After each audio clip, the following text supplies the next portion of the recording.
Called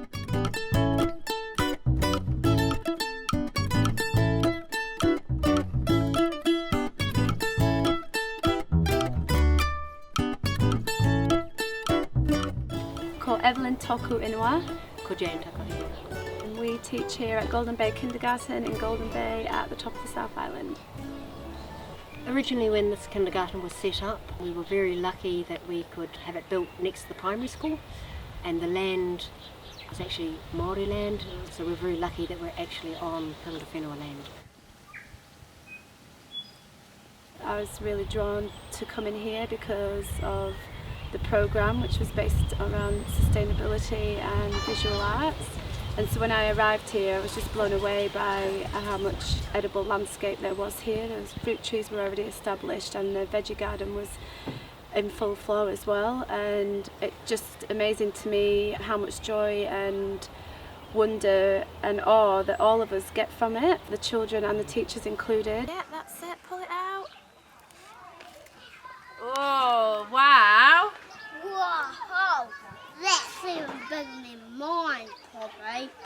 That's goody. And just how nourishing it is throughout all the times of the year. Yeah, I just felt that it's really important to instill those values in children at a really early age, and for them to have a sense of deep connection to nature and the natural world, so that they'll be able to actually know that I don't go and buy an apple from the supermarket, I can actually plant a tree and that's where it comes from, or that, you know, the eggs come from a chicken and all that kind of stuff, and the chippies are from potatoes that are grown here. We make tomato sauce and jam and everything, and they know exactly where it comes from. Important to have that opportunity to be part of a programme that really values that. Golden Bay Kindergarten's been part of the Enviro School programmes for a few years now, and we received our Bronze Award last year, and at the moment we're just working on our reflection process to go for the Silver. We'll get a lot of families who will bring in their surplus produce because they know that we actually will use it here and that we'll use it with the children, so that we might not have enough lemons but we'll have contribution, and we've got marmalade being made, we've got lemon juice, we've got ice blocks, we've got, you know, what else can we do with our lemons, and so it's a really creative process on all the things you can actually do with produce. And that also links into setting up networks that extend out of the kindergarten as well, because parents will ask, you know, who brought the lemons in, and so that's actually another link to another family, and so we're actually creating that web from the kindergarten that will actually spread out, so that, you know, perhaps when the children aren't actually at kindergarten, they can still connect with those parents and those links with those food sources, with that sharing, with whether it's Green Dollar or whether it's Koha or whatever. So it's actually setting up a wider web than just the kindergarten, which I think is really, really valuable.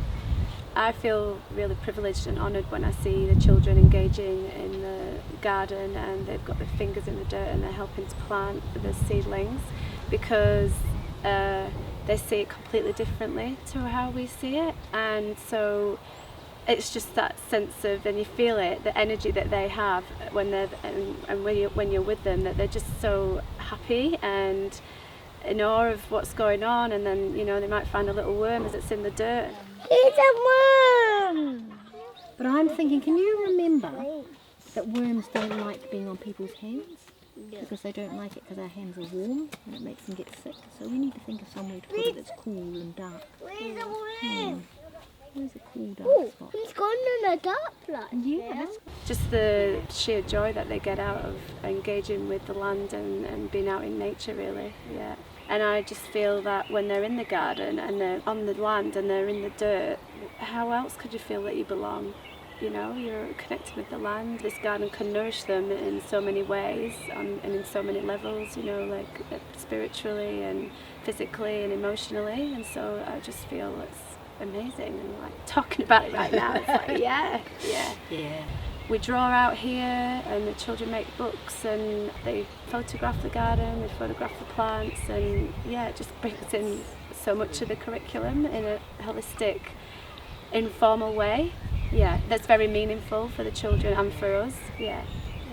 We have Parapara Iti here in kindergarten, and that's a mountain that replicates the big mountain called Parapara, and it's here for our children because that's part of our whakapapa here for the children, and so we've replicated it in the kindergarten, and so we can climb on there, we can have that beautiful elevated view out across our countryside, we can roll down it, we can slide down it, we have mud slides, go down on all sorts of craft that we build. Fly kites off it. Yeah, we can stand on it and watch what's happening in the community around us. When we were planning our outdoor environment, it was the children that asked that we have a mountain in the outdoor environment, so that's really come from them.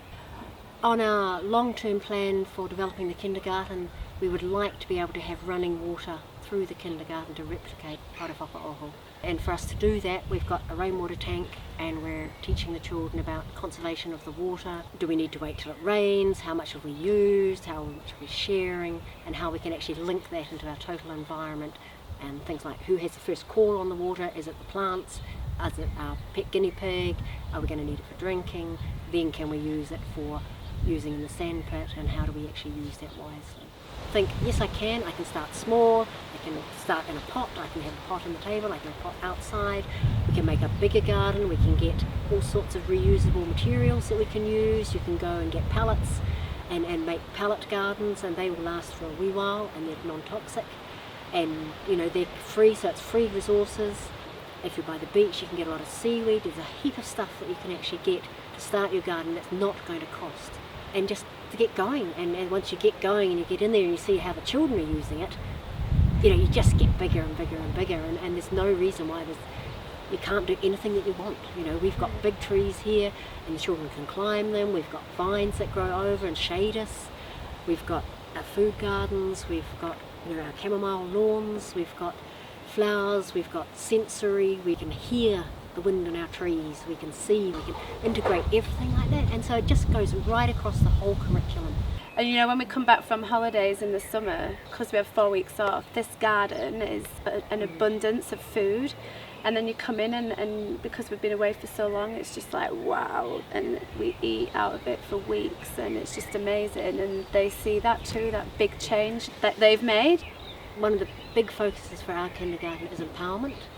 And so using the garden, we can empower the children in so many different ways. You know, it's them taking responsibility for their own learning, it's taking responsibility for themselves as an individual and for other groups of children, for them to become teachers of other children, and for them not to be wrong, that everything that you do in a garden is right. And for them to actually feel that and know that they are gardeners, and it's like being artists. You are an artist. We are all artists. We are all gardeners. And here they can actually get down and get dirty and actually really know that. They can actually own that. And you know, often we're covered in mud from head to toe, sawdust, the whole bit. But it's, you know, it's a full body experience. It's a full mind experience for our kids. Who's going to slide now? Woohoo!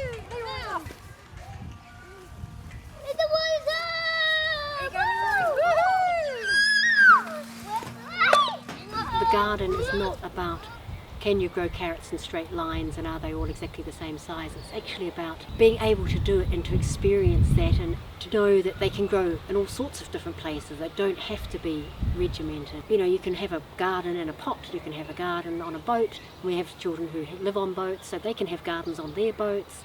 So we're not making boxes for children to put gardening into. Gardening is not an experience that you do, you know, on Wednesday afternoon at 2 o'clock. You don't do gardening. Gardening is part of our lives. But for them not to have that experience when they're young, I think they're just missing out on so much. Ko parapara te maunga, ko pari whakaoho te awa, ko te whare mātauranga.